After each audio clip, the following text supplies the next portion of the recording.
kartą laimingai. Gerai, kauniečiai susitvarkė gynyboje. Mutašiai labai šiurkščiai klysta ir čia yra nuostabus tolimas smūgis. Mišičius mušė pirmose rungtynėse, kapitonas muša ir antrosiose. Mišičius ne tik muša, bet ir kaip gerai skirsto kamuolius. Čia dar parodo ir savo puikų žaidimo skaitimą, puikia uoslė.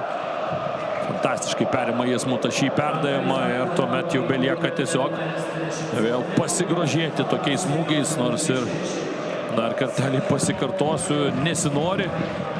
Turbūt, kad tą savo meistriškumą čia būtent Kaune visą pilną demonstruotų Kroatijos klubo žvaigždės ir tikrai aukšto lygio futbolininkai, bet taip pat tenka nulenkti galvą ir taip pat pasakyti, kad tokios pamokos, tokie epizodai, tai yra tikra futbolo puošmena.